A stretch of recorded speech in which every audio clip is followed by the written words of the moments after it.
నమస్కారం. ప్రాయోజిత కార్యక్రమం రుద్రాక్షకు స్వాగతం. రుద్రాక్షలు పవిత్రమైనవి, శక్తివంతమైనవి, మహిమాన్వితమైనవి. అలాంటి రుద్రాక్షలు ధరించడం వల్ల అనుకున్న పనులు నెరవేరుతాయా? ఎలాంటి కష్ట నష్టాలు రావా? వీటికి సంబంధించిన పూర్తి వివరాలు మనకు తెలియజేయడానికి ప్రముఖ రుద్రాక్ష నిపుణులు, వేద గణిత శాస్త్రవేత్త, ఎన్నో జాతీయ అంతర్జాతీయ అవార్డ్స్ గ్రహీత డాక్టర్ పాండురంగారావు గారు మన స్టూడియోలో ఉన్నారు.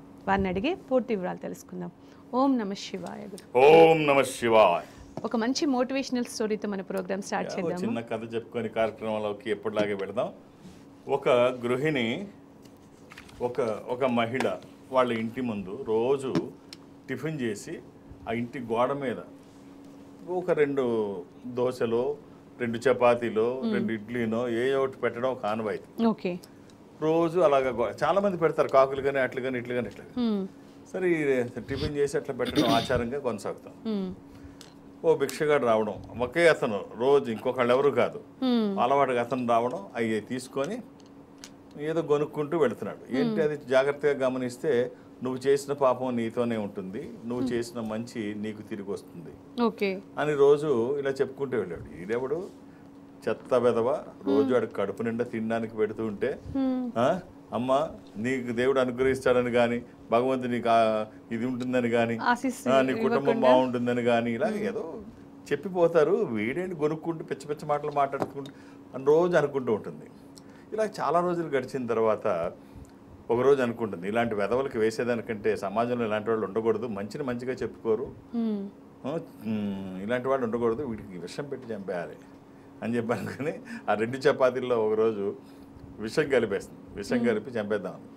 సరే తర్వాత మళ్ళీ అనుకుంటుంది, ఆ పాపం మనకెందుకు, ఏదో కోపంలో అలా అనుకున్నాను అని ఆ విషం కలిపిన 2 రొట్టెలు తీసుకొచ్చి దీంట్లో పాడేస్తుంది, సింక్లో, డస్ట్లో, ఎవరికి మళ్ళీ కనిపించకుండా ఆ 2 తీసి ఆఖరి నిమిషంలో పాడేస్తుంది. మంచి పెడుతుంది.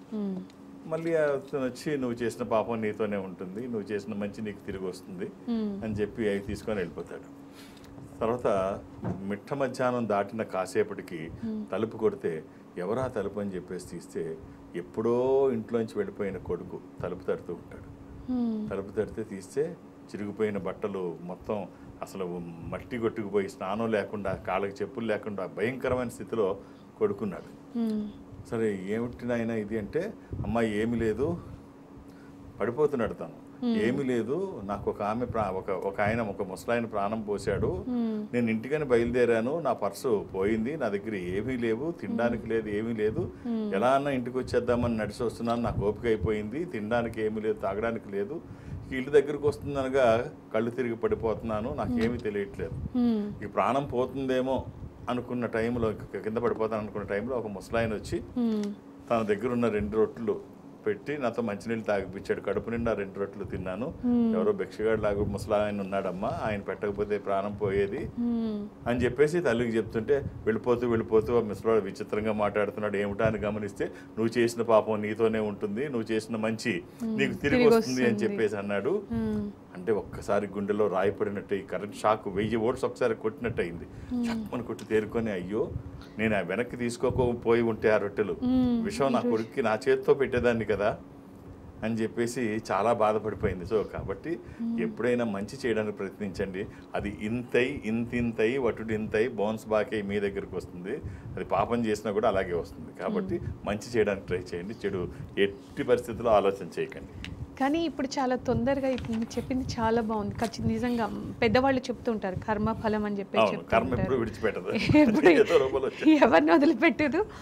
ఇంతకు ముందు టైం తీసుకునేది, ఇప్పుడు మాత్రం బౌన్స్ బ్యాక్ అయిపోతుంది, వెంటనే తిరిగి వచ్చేస్తుంది అంటారు. కర్మ సిద్ధాంతాన్ని, కర్మ ఫలాన్ని ఎంతవరకు నమ్మొచ్చు అంటారు? ఖచ్చితంగా చెప్తున్నాను కదా, కర్మ ఎవరిని విడిచిపెట్టదు. 1000 గోవులు ఆవులు ఉన్న దగ్గర ఆ 1000 ఆటి పిల్లల్ని విడిచిపెడితే ఏ తల్లి దగ్గరికి ఆ దూడ వెళ్ళిపోద్ది, ఏది మిస్ అవ్వదు, ఎవరి దగ్గరికి వెళ్ళిపోద్ది. కర్మ కూడా ఏది వదలదు. అందరినీ ఖచ్చితంగా గుర్తుపెట్టుకొని మరి. అలాగే ఇప్పుడు ఏమన్నా చేస్తే వెంటనే మంచిని ఎక్స్పెక్ట్ చేస్తున్నారు. అలాగే రుద్రాక్షలు కూడా ధరించగానే, ఇప్పుడు కొంతమంది రుద్రాక్షలు ధరిస్తారు, ధరించగానే ఎక్కడో తీసుకుంటున్నారు, వేసేసుకుంటున్నారు. తర్వాత రుద్రాక్షల గురించి ఇంత గొప్పగా చెప్తూ ఉంటారు కదా, మరి మేము వేసుకున్నాము అయినప్పటికీ కూడా మాకు అంత మంచిగా అనిపించట్లేదు అనే వాళ్ళు కూడా చాలా మంది మనకు కనిపిస్తూ ఉంటారు. అది ఆ సంఖ్య చాలా తక్కువ ఉంటుంది. కానీ ఎలా ఉంటుందంటే, అదే చెప్తాను, రోజు 100కి 99 నకిలీ ఉంటాయి. 100కి 99 నకిలీ ఉంటాయి. అందుకనే వీళ్ళు చేసిన పొరపాట్ల వల్ల ఏమవుద్దంటే వీటిని అనుమానించే ప్రమాదం ఏర్పడుతుంది. ఇంత చెప్తారు వీటి గురించి, ఇది వేసుకున్నా కూడా ఇంతేనేమో అనుకుంటారు. కాబట్టి ఎక్కడ పడితే అక్కడ వేసుకోకుండా మధ్య మన బలహీనతలే పెట్టుబడిగా చుట్టూ చాలామంది ఉంటారు. నా దగ్గరికి వచ్చిన వాళ్ళు రుద్రాక్షలు ఇస్తుంటే వాళ్ళు చెబుతూ ఉంటే నాకే అతిశయోక్తి అనిపిస్తూ ఉంటుంది. ఇది వేసుకుంటే అలా జరిగింది, ఇంత అద్భుతం జరిగింది, అంత అద్భుతం జరిగింది, మీరు సరిగ్గా చెప్పట్లేదని నన్ను అంటారు. ఇంకా మనం చెప్తే అతిశయోక్తిలా ఉంటుంది. సో అవి సరైన వేసుకుంటే సరైన పద్ధతిలో ఆ ఫలితాలు వస్తాయి. ఎక్కడ పడితే అక్కడ వేసుకుంటే ఏముంది, ఈ పని చేయకపోవచ్చు, నష్టమైతే చేయదు, నష్టమైతే ఉండదు. కాబట్టి మంచి వేసుకుంటే బాగుంటుంది. రైట్. కాలర్ ఉన్నారు సురేష్ బాబు గారు హైదరాబాద్ నుంచి. నమస్తే అండి సురేష్ బాబు గారు, గురువు గారు ఉన్నారు, మాట్లాడండి. హలో సురేష్ గారు. హలో సురేష్ గారు, ఓం నమ శివాయ్. సార్ బాబు సార్, నా పేరు రాజు. సరే చెప్పండి. చెప్పండి రాజు గారు. సార్ మార్నింగ్ సార్, అది నా డేట్ ఆఫ్ బర్త్ వచ్చేసి 5వ నెల 1987 సార్. 5వ నెల 1987 తారీఖు 5వ నెల 1987. రైట్. ఏం చేస్తున్నారు రాజు గారు? సార్ ఏ బిజినెస్ లాస్ వస్తుంది, చాలా ప్రాబ్లమ్స్ ఫేస్. ఆదివారం పుట్టినట్టు తెలుసా? ఏమో ఏది చేసినా కానీ లాస్ అయిపోతున్నాం సార్. ఇప్పటికి మాక్సిమం అంటే ఒక 8-9 లక్షల దాకా లాస్ అయిపోయింది. ఇది పాడ్యమి, కృష్ణపక్షము, బహుళ ఏమేం చేశారు ఒకసారి చెప్పగలరా? బహుళ పాడ్యమి, పౌర్ణమి తర్వాత రోజు, అది ఆదివారము, ఇది ధనుర్రాశి, మూలా నక్షత్రము. ఏమేం చేశారు రాజుగారు మీరు అసలు పాడైపోవడానికి? ఇంతకుముందు ట్రావెల్ బిజినెస్ పెట్టాను, అందులో లాస్ అయిపోయాను. సో మళ్ళీ ట్రావెల్స్ ఏదో పెట్టారట. ట్రావెల్స్ అండి ఇంకా ట్రావెల్స్ పెట్టాను. మళ్ళీ మా ఫ్రెండ్ సర్కిల్ లో కానీ హెల్ప్ చేసినా గానీ అమౌంట్ తీసుకున్నారు, ప్లస్ కట్ చేశారు, ఇవ్వడం లేదు. చేసినా గానీ ఒక శనిలా తగులుకుంది నాకు. ఏ బిజినెస్ చేసినా ఒక శనిలాగా, అంటే లాస్ అవడమే లాభపడేది ఏం లేదు, శనిలాగా. రాజుగారు, ముందు ఈ పెద్ద పదాలు, నెగిటివ్ వర్డ్స్ మానేసి మీరు ఏది చేయగలరో, మీకు ఏది అనుభవం ఉందో జాగ్రత్తగా మీరు చేసినట్లయితే నష్టాలు రావు, ఇబ్బందులు ఉండవు. ఇప్పుడు మీరు మీ ఇంటి దగ్గర నుంచి వీధి చివర ఉన్న ఒక ప్రావిజన్ స్టోర్కి మీరు వెళ్ళాలనుకోండి. ప్రావిజన్ స్టోర్కి వెళ్ళి ఆ ప్రావిజన్స్ అంటే సరుకులు తెచ్చుకుంటారు రోజు.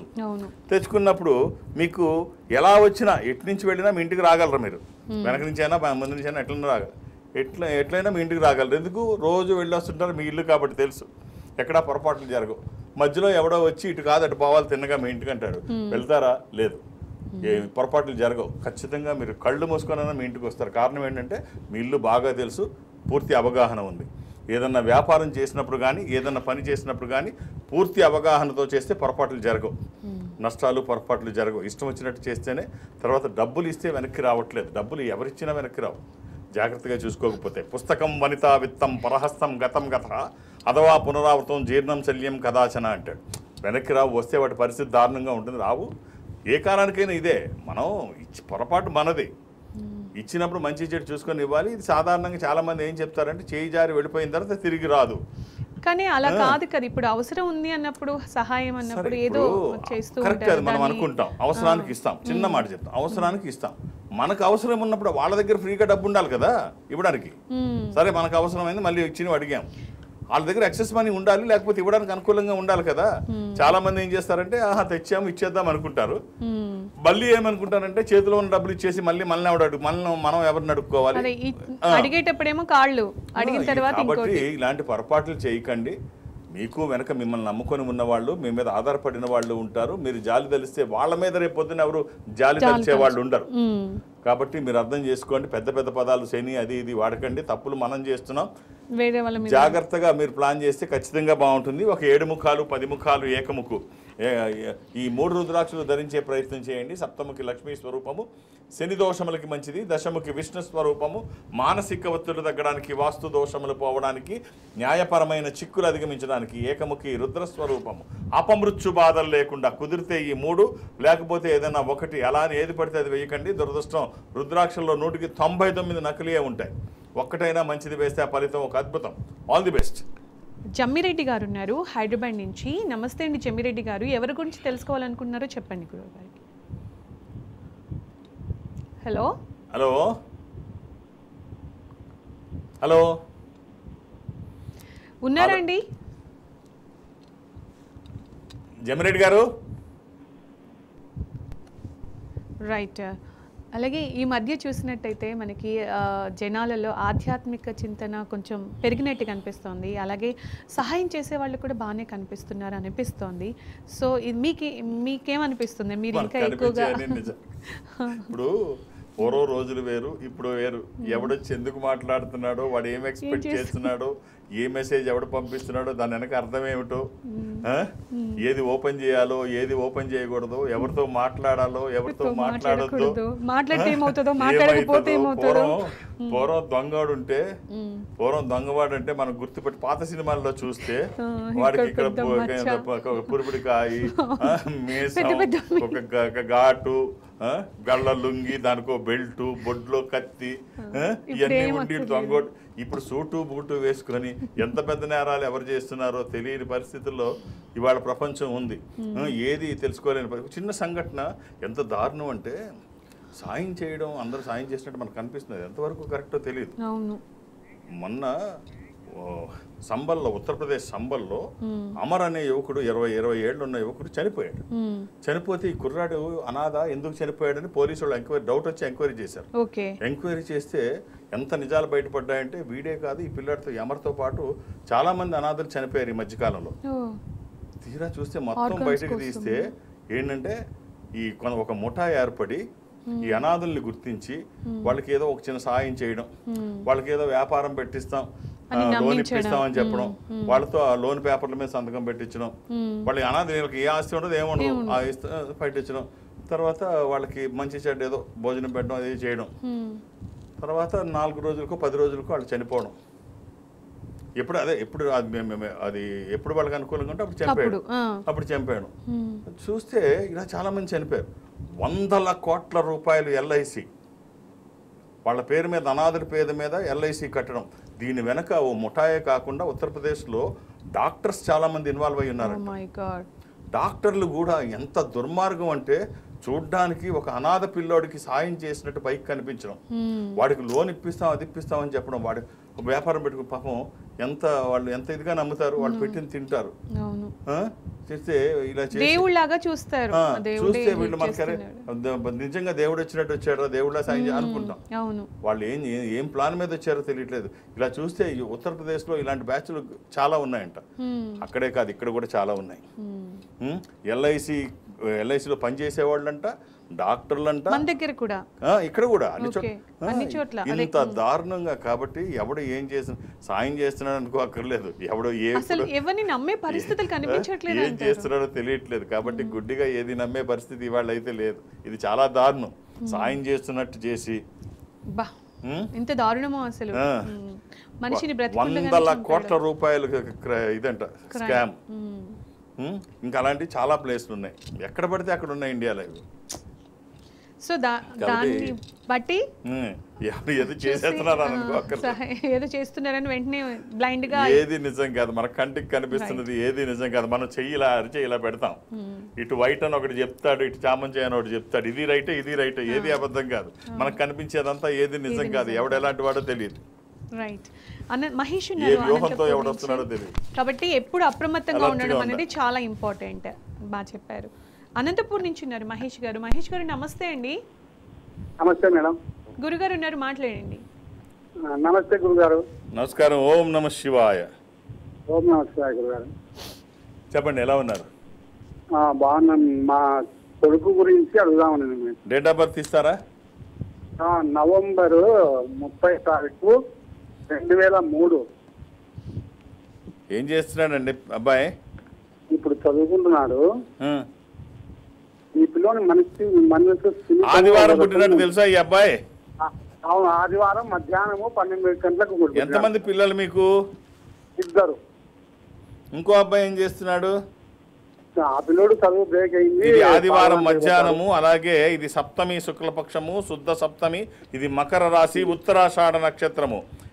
ఏం చేస్తున్నాడు ఈ అబ్బాయికి? ఒక్క రుద్రాక్ష చెప్తాను, వీలైతే వేయండి. సార్ అడుగుతాను, వేయండి. ఏం చేస్తున్నాడు అబ్బాయి? ఇప్పుడు చదువుకుంటాను, డిగ్రీ. ఏం చదువుతున్నాడండి? Degree sir. ఇంకా డిగ్రీ అండి, ఎప్పుడూ అయిపోవాలి కదా. 2003, ఇది 23 సంవత్సరాలు దాటిపోయాయి. మాస్టర్స్ కూడా అయిపోవాలి, ఇంకా డిగ్రీలో చేయడం. చదువు బ్రేక్ అవుతుంది సార్, చదువు బ్రేక్ అవుతుంది. ఒక్క రుద్రాక్ష చెప్తాను, వీలైతే వేయండి. ఒక 12 ముఖాలు రుద్రాక్ష గాని 8 ముఖాలు గాని, ద్వాదశిముఖి రుద్రాక్ష, ద్వాదశ ఆదిత్య స్వరూపము అంటే సూర్య స్వరూపం, ఉన్నతమైన స్థితి కోసము, అనారోగ్య సమస్యలు లేకుండా బ్రైట్ ఫ్యూచర్ కోసం. ఇది కుదరకపోతే అష్టముఖి గణపతి స్వరూపము, విఘ్నాలు లేకుండా ముందుకు వెళ్ళడానికి, నిర్విఘ్నంగా అన్ని పనులు చేసుకోవడానికి, కెరీర్ కోసం. ఆల్ ది బెస్ట్ అండి. రైట్, మరో కాలర్ అర్జున్ ఉన్నారు వరంగల్ నుంచి. అర్జున్ గారు, గురువు గారు ఉన్నారు, మాట్లాడండి. అర్జున్ గారు, ఎవరి గురించి తెలుసుకోవాలనుకున్నారు చెప్పండి. మా అబ్బాయి చేశాడండి నా గురించి. గురువు గారు నమస్తే. ఓం నమ శివాయ, చెప్పండి. గురుగారు, నాది డేట్ ఆఫ్ బర్త్ వచ్చేసి 1979. 1999 79 అక్టోబర్ 7వ తారీఖు గురుగారు. 7వ తారీఖు అక్టోబర్. ఎవరిది ఇది? ఇది నాదండి. మా అబ్బాయి ఫోన్ చేశాడు. అయితే నాకు 20 ఏళ్ల నుంచి ఆరోగ్యం ఖరాబ్ అయింది గారు. బ్లడ్ వామిటింగ్ రావడం అయింది 2000 సంవత్సరం నుంచి. మా ఆదివారం పుట్టినట్టు తెలుసా? ఆదివారం చెప్పండి. 2000 సంవత్సరం నుంచి అయ్యారు నాకు బ్లడ్ వామిటింగ్, దగ్గు స్టార్ట్ అయింది. 2000 సంవత్సరంలో స్టార్ట్ అయిందా? 2000 సంవత్సరంలో స్టార్ట్ అయింది. అప్పటి నుంచి ఇప్పటి వరకు ఎన్ని మందులు, ఎన్ని హాస్పిటల్, అసలు తిరిగి లేదు. ఆందోళన పడకండి అమ్మా, ఆందోళన పడకండి. ఇప్పుడు ప్రతిదానికి ఆందోళన పడకండి. చాలా మందికి వేడి చేస్తే ముక్కులోంచి బ్లడ్ వస్తుంది, ఫుడ్ తినకూడదు తింటే ముక్కులోంచి బ్లడ్ వస్తుంది, ఇలా రకరకాలుగా వస్తుంది. మీరు అమ్మా ఇవాళ్లే కొత్తగా అయితే అనుకోవచ్చు, 26 సంవత్సరాల నుంచి జరుగుతోంది. ఇది ఎమర్జెన్సీ. మామూలుగా బ్లడ్ వస్తే కంగారు పడతాం, డాక్టర్కి చూపిస్తాం, వాళ్ళు ఇన్వెస్టిగేషన్స్ అన్నీ చేసి ఎందుకు వచ్చిందో చెప్తారు. సో మనం ఫస్ట్ టైం ఇది వచ్చినట్టయితే మనం కంగారు పడాలి. అసలు డాక్టర్స్ ఏమన్నారు? ఇప్పుడు డాక్టర్స్ ఏదో చెప్పుంటారు, భయం లేదని చెప్పుంటారు, లేకపోతే ఇలా ఉండరు. ఇప్పుడు 26 సంవత్సరాలు నిన్న ఇవాళ కాదు, అవును 2000 నుంచి ఆమెకి బ్లడ్ పడుతోంది వామిటింగ్స్ లో. అంటే అది ప్రమాదకరమైంది ఏమి కాదు, 26 సంవత్సరాల నుంచి పడుతుంది. కంగారు పడక్కర్లేదు. అది ఎందుకు పడుతుందో, అది పడకుండా ఉండాలంటే ఏం చేయాలో డాక్టర్ సలహా తీసుకోండి. భయపడాల్సింది అయితే ఏం లేదమ్మా. ఓ 11 ముఖాలు రుద్రాక్ష, ఏకాదశముఖి, ఏకాదశ రుద్ర స్వరూపము, ఇది హనుమాన్ స్వరూపము కూడా. ఆధ్యాత్మికంగా మంచిది, ఆరోగ్యపరంగా మంచిది, భయాందోళనకు అవకాశం లేనటువంటిది. ఈ ఒక్క రుద్రాక్ష. ఇది కుదరకపోతే దశముఖి, మానసిక ఒత్తిళ్ళు అవి తగ్గడానికి. దీంతో పాటు కలిపి ఏమన్నా వేసుకోవచ్చు. ఇది ఒక్కటి వేసుకున్నా బాగుంటుంది. రుద్రాక్ష చాలా అద్భుతమైన ఫలితాన్ని ఇస్తుంది. All the best. అలాగే కొంతమందిని చూసినట్టయితే అంటుంటారు, మేమేం గొప్పోళ్ళం కాదు, మేమేం గొప్పింట్లో పుట్టలేదు, అవకాశాలన్నీ మాకు ఎదురు చూస్తూ ఉండడానికి అని చెప్పేసి ఒక రకంగా మాట్లాడుతూ ఉంటారు. సో గొప్పింట్లోనే పుడితే అవకాశాలు వస్తాయా? గొప్పోళ్ళు అవ్వాలంటే గొప్పింట్లోనే పుట్టాలి? ఇవన్నీ కారణాలు. అసమర్థులు కారణాలు చెప్పుకుంటారు, సమర్థులు అవకాశాలు చూస్తారు. కారణాలు చెప్పేవాళ్ళు ఎప్పుడు అసమర్థులే. వీడికి చేతకాక లేనిపోని అని చెప్తుంటారు. చేతనైన వాళ్ళు ఎప్పుడు కూడా అవకాశాలు ఎత్తుక్కుని ఉంటారు. ఇప్పుడు కమలాలు ఎందులో పుడతాయి? బురదలో పుడతాయి. దేవుడి సన్నిధిలోకి వెళతాయి ఆ కమలాలు మళ్ళీ మనం ఇంకెక్కడ వాడం, దేవుడి దగ్గరే వాడతాం. అది కొన్ని దేశాల్లో అయితే పూర్తిగా దేవుడి దగ్గరే. ఇప్పుడు బుద్ధిజం ఉన్న దేశాలన్నీ, శ్రీలంక, ఇప్పుడు చైనా, ఇవన్నీ దేశాల్లో అయితే ఇంకెక్కడ వాడరు, బుద్ధుడి దగ్గర మాత్రమే పెడతారు. మనకి కూడా ఎక్కడ పడితే అక్కడ వాడం కమలాలు, దేవుడి దగ్గరే వాడతాం. సో బురదలోనే పుడతాయి, అవి మంచి ప్లేస్కి వెళ్తాయి. తక్కువలో పుట్టడం తప్పు కాదు, ఎక్కువగా ఎదగకపోవడం తప్పు. పేదవాడిగా పుట్టడం తప్పు కాదు, పేదవాడిగా చనిపోతే తప్పు. ఎవరు గోల్డెన్ స్పూన్తో పుట్టలేదు. అంబానీస్ కూడా పకోడీలు వేసుకొని పెట్రోల్ పంపులో పనిచేసుకొని అలా పైకి వచ్చినట్టు. ఇప్పుడు అవకాశాలు ఉంటే అందిపుచ్చుకోవాలి, లేకపోతే క్రియేట్ చేసుకోవాలి. మిస్టర్ బీన్ మనకు తెలుసు. అవును, మిస్టర్ బీన్ తెలుసు కదా, ఆయన అందరు రిజెక్ట్ చేసిన వాళ్ళే ఫస్ట్.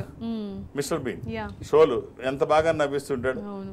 రోహన్ అట్కిన్సన్, ఆ స్టేజ్ కి రావడానికి ఆయన ఎంత కష్టపడ్డారు. రోహన్ అట్కిన్సన్ అని లండన్లో జనవరి 20వ తారీఖు 1957లో తను పుట్టాడు. తనతో పాటు ఇద్దరు అన్నయ్యలు కూడా ఉన్నారు తనకి, రోహన్ అట్కిన్సన్కి, మిస్టర్ బీన్కి. ఇద్దరు అన్నయ్యలు కూడా, వాళ్ళు గలగలా మాట్లాడుతుంటారు చాలా బాగా. అవును, చాలా బాగా మాట్లాడతారు. వాళ్ళు మంచి వాగ్దాటి కలిగిన వాళ్ళు. ఇతనికి అసలు మాటలే రావు, అవును. మాట్లాడలేడు. దీనికి సెలెక్టివ్ మ్యూటీషియం అని ఒక జబ్బు, సెలెక్టివ్ మ్యూటీషియన్ అని ఒక జబ్బు, ఇతనికి ఒక డిజార్డర్. కొన్ని మాటలు పలకడానికి ఇది చిన్నప్పుడు వస్తుంది. ఇది పిల్లలకి చాలా మందికి అప్పుడప్పుడు కొంతమందికి వస్తూ ఉంటుంది. ఈ సెలెక్టివ్ మ్యూటిజం అనే జబ్బు ఉంది, ఒక డిజార్డర్. మాటలు రావు వీళ్ళకి. అప్పుడప్పుడు ఏదో ఓ మాట వస్తూ ఉంటుంది అంతే, చిన్న చిన్న పదాలు పలుకగలుగుతుంటారు. వీళ్ళ అన్నయ్యలకు మాత్రం ఇద్దరు బాగా మాట్లాడతారు. తను ఏం చేశాడు, ఏదైతే తనకి అవలక్షణంగా ఉందో, మాటలు రానితనం ఏదైతే ఉందో, మాటలు లేని టీవీలో ప్రోగ్రామ్స్ తయారు చేశాడు. మాట్లాడకుండానే మన ఇంతమందిని ఆకట్టుకున్నాడు కొన్ని దశాబ్దాలుగా. మిస్టర్ బీన్ ప్రోగ్రామ్ తెలియని వాళ్ళు ఎవరూ లేరు. కోట్లాది రూపాయలు, కోట్లాది మంది మనసుల్లో చోటు చేసుకున్నాడు. అతను మాట్లాడలేనితనాన్ని, ఆ బలహీనతని బలంగా మలుచుకున్నాడు. ఇవాళ మీకు ఇన్ని బలాలు చుట్టూ ఉండి నాకు అది చేత కాదు, ఇది చేత కాదంటే ఇవి కారణాలే. వీళ్ళు ఎప్పుడు ఇలాగే ఉంటారు. అవకాశాలు లేని వాళ్ళు కూడా అవకాశాలు అందిపుచ్చుకుంటుంటే ఇలా మాట్లాడితే మనం ఏం చెప్తాం వీళ్ళకి? కాబట్టి ఇవన్నీ కారణాలు చెప్పేవాళ్ళు అసమర్థులే. రైట్. వీర్రాజు గారు ఉన్నారు అత్తినపల్లి నుంచి. నమస్తే అండి వీర్రాజు గారు, గురువు గారు ఉన్నారు, మాట్లాడండి. వీర్రాజు గారు, వీరరాజు గారు చెప్పండి, మాట్లాడాలి. అలాగేనండి, మాట్లాడండి. నమస్తే సార్. నమస్కారం. ఓం నమ శివాయ్. నమస్తే సార్. టీవీ చెప్పండి టీవీ సౌండ్ తగ్గించి. 17/7/61 అండి. 1961. ఎక్కడి నుంచి అండి? సోమవారం పుట్టినట్టు తెలుసా అండి? సోమవారం పుట్టినట్టు తెలుసా? ఆదివారం అంటున్నారే. 17/7/1961. అవునండి, ఇది సోమవారం. రాత్రి మున్నప్పుడు 32 ఇది సోమవారం చేసుకుంటున్నారు. చాలా మందికి వారాలు గుర్తుండలే కానీ. ఏమండి ఏం చేస్తున్నారు? నేను ఆదివారమే చూసుకుంటున్నాను. ఓకే ఓకే, సరే పర్వాలేదు, ఏం తప్పే లేదులేండి. అంటే ఆదివారం రాత్రి తెల్లవారితే సోమవారం ఇలాగేమైనా జరిగిందా? నైట్ 10 అండి. 10 కాదు. సరే, ఎంతమంది పిల్లలండి మీకు? ఇది షష్ఠి శుక్లపక్షము, శుద్ధ షష్ఠి, కన్యా రాశి. 2 అమ్మాయిలు. వాళ్ళు స్థిరపడిపోయారా? ఇద్దరికి మ్యారేజ్ కూడా చేయిస్తానండి. రైట్. ఎలా ఉన్నారు? మీరేం చేస్తున్నారండి? నేనేమో బిఎస్ఎన్ఎల్ లో పనిచేసి రిటైర్ అయిపోయానండి. బిఎస్ఎన్ఎల్ కూడా ఇప్పుడు లేదు. ఏమండి చెప్పండి. సో నా గురించి తెలుసుకుందామని రాసేదండి. మీతో పాటు ఇప్పుడు ఎవరు ఉంటున్నారండి? 2 పిల్లలకి పెళ్లి చేసి పంపించేశారు. నేను మా ఊళ్ళోనండి. మీ వైఫ్ మీరు ఉంటున్నారు.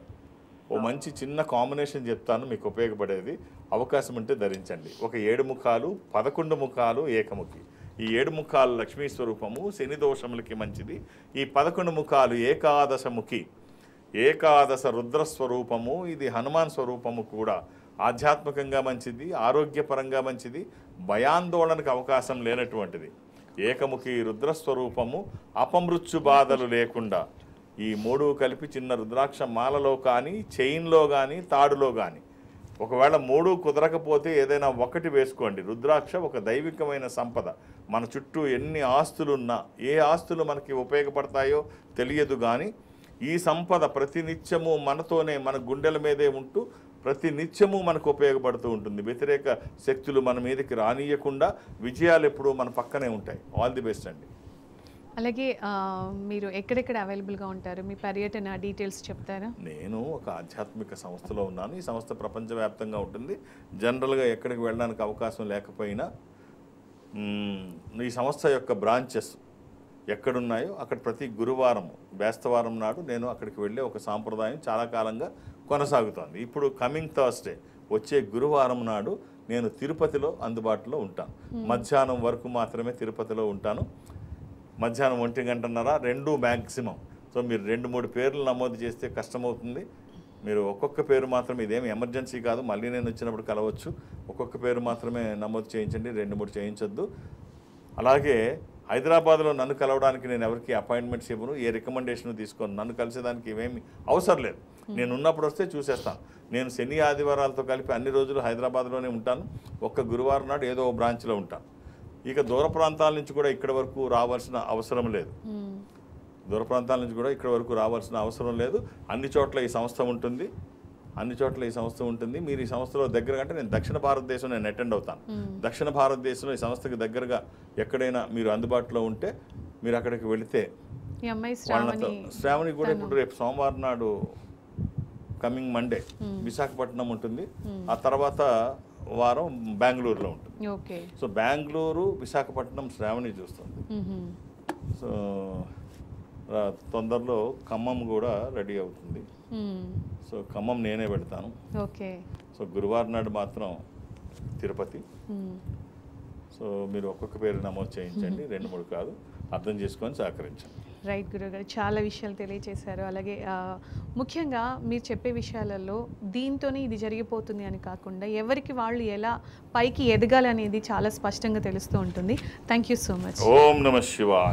ఇదే వాళ్ళ రుద్రాక్ష కార్యక్రమం. నమస్తే.